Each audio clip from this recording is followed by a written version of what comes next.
Assalamu alaikum. My name is Dr. Khalood Imran. Today I will discuss here about the causes and treatment of absent or no fetal heart during early pregnancy. आज मैं यहाँ पे एक बहुत ही important topic discuss करूँगी ops का कि जो बच्चे का दिल है शुरू में या तो वो बनता नहीं है, अगर बन जाए तो फिर वो कुछ ही 7 या 8 हफ्ते के बाद वो जो है स्टॉप हो जाता है, रुक जाता है और बच्चा जो है वो डेड हो जाता है। तो पेरेंट्स हमसे बहुत क्वेश्चन करते हैं कि ऐसा क्यों होता है कि हमारा या तो बच्चे का दिल ही नहीं बनता या अगर बन जाए तो वो आगे चलता नहीं है, हमें इसकी वजूहात बताएं। मैं यहाँ पे आपको आज वजूहात भी बताऊंगी और उसका इलाज भी बताऊंगी।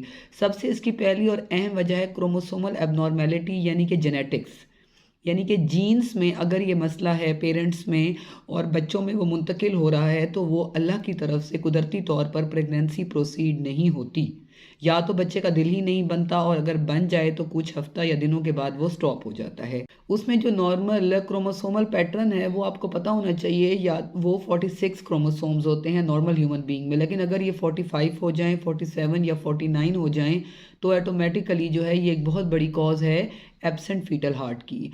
उसके अलावा एक और बहुत अहम वजह है और वो है मैटरनल, यानी कि मदर को अगर हाइपरटेंशन है या डायबिटीज़ है और वो अनकंट्रोल्ड है तो ऑटोमेटिकली ये भी एक वजह बन सकती है एब्सेंट फीटल हार्ट की।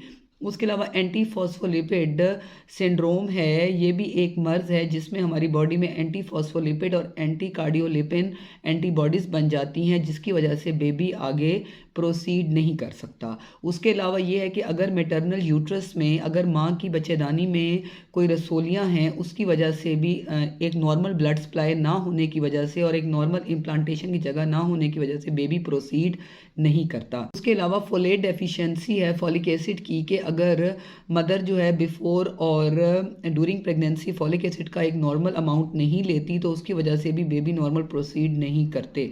उसके अलावा टॉर्च इन्फेक्शंस हैं, टॉक्सोप्लाज्मोसिस और अदर इन्फेक्शंस हैं, अगर वो भी मदर को कॉन्टीन्यूस हो रही हैं तो ये भी कंसेक्टिव एबॉर्शन यानी कि बार बार बच्चे ज़ाया होने की वजह बन सकती है। इसलिए जो है आपने जहन में ये तमाम वजूहात रखनी हैं। इसी तरह हार्मोनल डिसबैलेंस है कि अगर प्रोजेस्टेरॉन नॉर्मली चाहिए होता है एक नॉर्मल हमल के लिए, लेकिन अगर इसमें भी कोई प्रॉब्लम होगी तो ऑटोमेटिकली जो है वो जो प्रेगनेंसी है वो प्रोसीड नहीं कर सकेगी। इसी तरह एम्ब्रियोनिक प्रेगनेंसी भी होती है जिसको हम बिलाटेड ओवम भी कहते हैं। इसके अंदर नॉर्मली तौर पे जो स्पर्म है वो एग को फर्टिलाइज नहीं कर सकता और एग अकेला ही आके इम्प्लांट हो जाता है, तो ऑटोमेटिकली जब उसके अंदर क्रोमोसोम्स ही नॉर्मल नहीं होंगे तो वो आगे प्रोसीड भी नहीं कर सकता।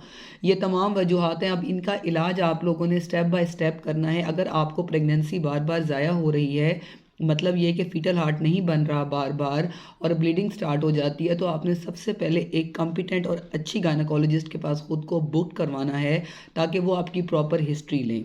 इवन कि अगर क्रोमोसोमल एबनॉर्मेलिटीज़ भी हमारे पास आती हैं तो उसमें हम मदर और फादर दोनों की जेनेटिक स्टडी करके उसके मुताबिक हम उनको IVF या IUI का हम उन्हें मशवरा देते हैं और एक नॉर्मल, ताकि उनके पास बच्चा हो और उनकी फैमिली कंप्लीट हो। इसी तरह एंटी फॉस्फोलिपिड एंटीबॉडीज़ और एंटी कार्डियोलिपिन एंटीबॉडीज़ अगर आ रही हो उसका एक टीका लगता है जिल्द में, तो वो थ्रू आउट प्रेगनेंसी लगता है। तो मैं यहाँ पे एक्चुअली ड्रग्स के नेम मेंशन नहीं करती क्योंकि हमारे मुल्क में सेल्फ मेडिकेशन बहुत ज़्यादा है, तो वो आपने हमेशा डॉक्टर के मशवरे से लेना है क्योंकि हर दवाई का अगर फ़ायदा है तो नुकसान भी है।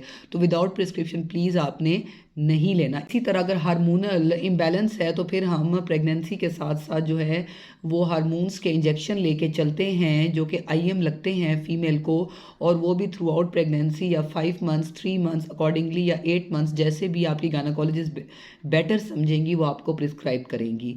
इसी तरह आप लोगों को ये पता होना चाहिए कि कोई भी वजह हो वो जब तक आप डॉक्टर के पास नहीं जाएंगे, अपना प्रॉपर हिस्ट्री नहीं देंगे, अपना अल्ट्रासाउंड नहीं करवाएंगे, तब तक वजह पता नहीं चलेगी और तब तक आपकी डॉक्टर जो है हेल्प नहीं करेंगे।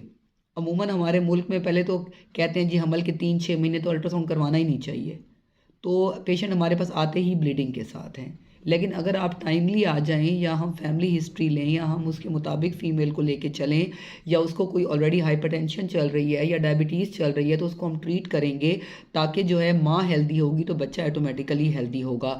इसलिए आपने ख़ुद को एक प्रॉपर गायनेकोलॉजिस्ट के पास दिखा के अपनी फैमिली को कंप्लीट करना है timely. Stay safe, stay healthy. Thank you so much. Allah हाफ़िज़।